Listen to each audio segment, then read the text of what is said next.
Hello बच्चों। तो लिखते हैं एक और नई डिक्टेशन 80 शब्द प्रति मिनट की गति से।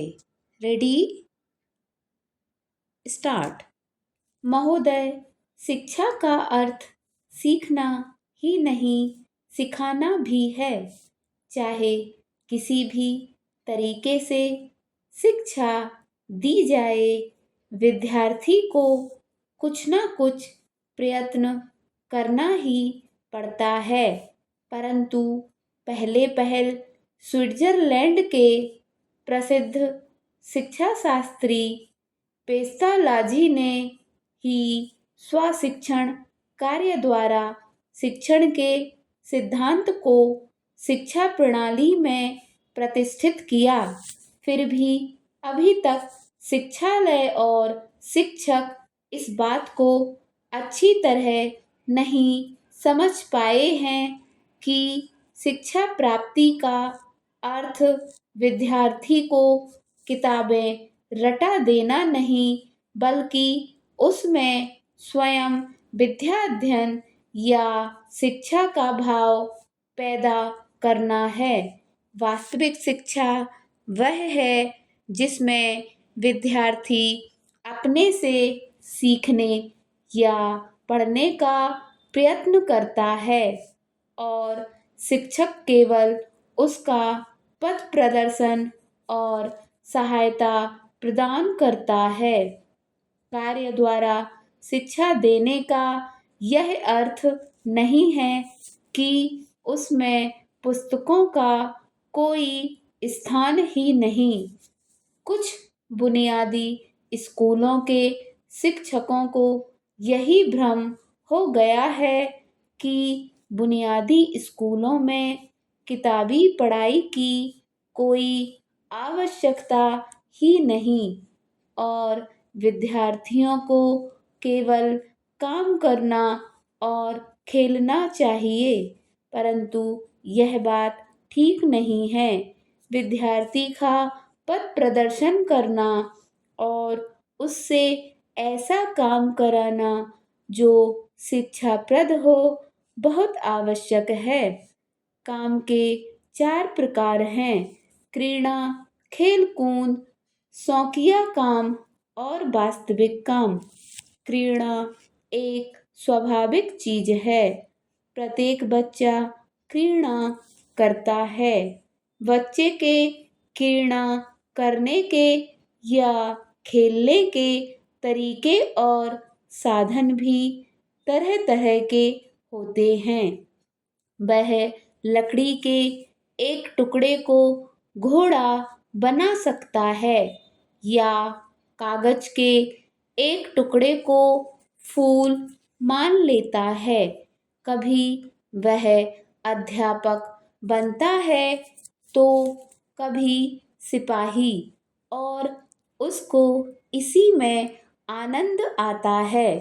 पैरा खेल कूद इससे आगे का अध्याय है। इससे बालक में शक्ति, कुशलता और फुर्ती आती है। यही इसका उद्देश्य है। यदि खेलकूद से रुपया कमाया जाए तब यह पेशा हो जाता है, तब इसे खेल कूद का नाम नहीं दिया जा सकता। शौकिया काम और वास्तविक काम, इन दोनों का एक उद्देश्य रहता है। शौकिया काम उस काम को कहते हैं जो आनंद के लिए किया जाए। यह वास्तविक काम की तैयारी है।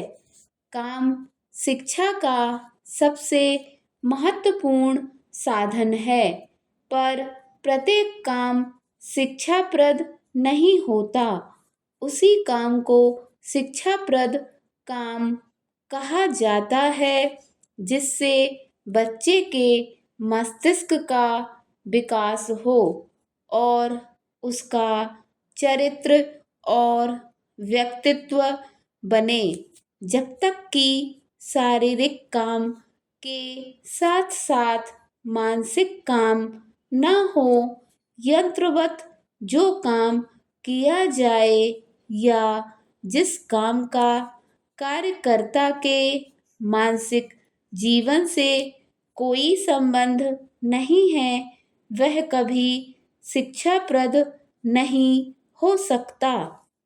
शिक्षाप्रद होने के लिए यह जरूरी है कि काम करने वाला अच्छी तरह समझे कि वह क्या काम कर रहा है और कैसे कर रहा है। शिक्षाप्रद काम के 4 अध्याय होते हैं। पहला, यह समझना कि क्या करना है। दूसरा, काम की योजना बनाना, अर्थात यह सोचना कि उसके लिए कौन से औजार चाहिए और उनको जुटाना और किस क्रम से काम किया जाए, इसे सोचना और तय करना।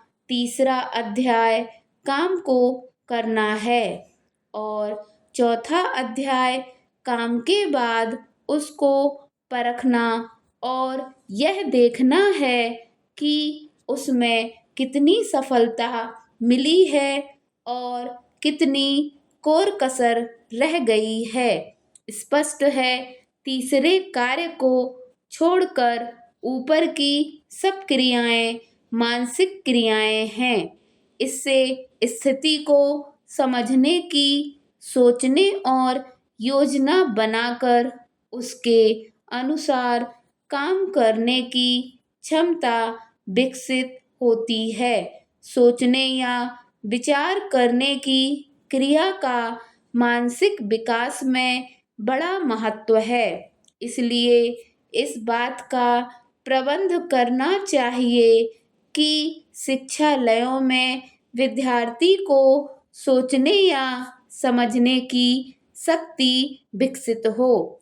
शुरू में बच्चा तर्कयुक्त विचार नहीं कर सकता, उसमें स्वभाव से जिज्ञासा रहती है। यह सब चीजों का कारण जानना चाहता है और जो भी उसे बता दिया जाए उसको मान लेता है।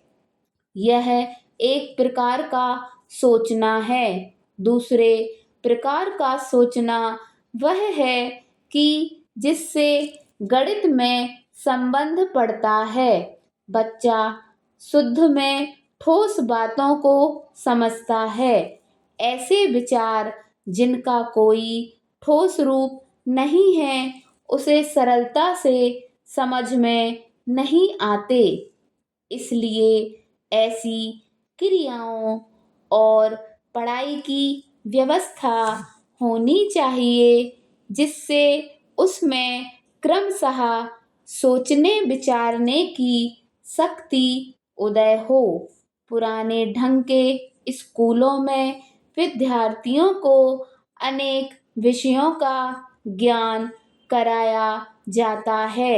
नए प्रकार के या बुनियादी ढंग के स्कूलों में उसे कुछ काम सिखाए जाते हैं, पर इन दोनों ही बातों को शिक्षा नहीं कहा जा सकता।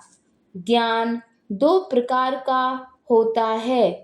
एक वह जो बता दिया जाए, दूसरा वह जिससे विद्यार्थी अपने प्रयत्न से या अपने अनुभव से प्राप्त करे। इसी तरह कार्यकुशलता भी 2 प्रकार की होती है। एक दूसरे के काम को देखकर उसकी नकल उतारना, जैसे किसी चित्र को देखकर वैसा ही बनाना। आप में से बहुत से अपने अपने कार्य क्षेत्र में विशेषज्ञ हैं और निसंदेह जब आप घटनाओं का काफी ध्यानपूर्वक विश्लेषण करते हैं और बहुत से लोगों से आप उन घटनाओं के समझने में अपने पूरे अनुभव का उपयोग करते हैं, फिर भी यह बहुत संभव है कि जो धारणाएं लेकर आप चल रहे हों हमेशा ठीक ना हो। स्टॉप।